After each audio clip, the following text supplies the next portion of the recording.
Я психолог и часто слышу от клиентов, что закупки на маркетплейсах– это их вид отдыха.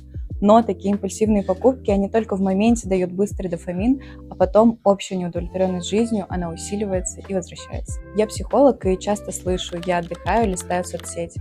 Но это вас не восстанавливает и приводит только к большему перегрузу, потому что вы продолжаете потреблять информацию. Я психолог и часто слышу от знакомых, что в отпуске нужно все успеть.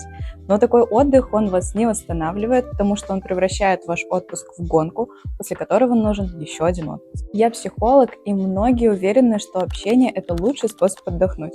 Неправда. Потому что есть общение, которое вас наполняет, а есть то, которое опустошает.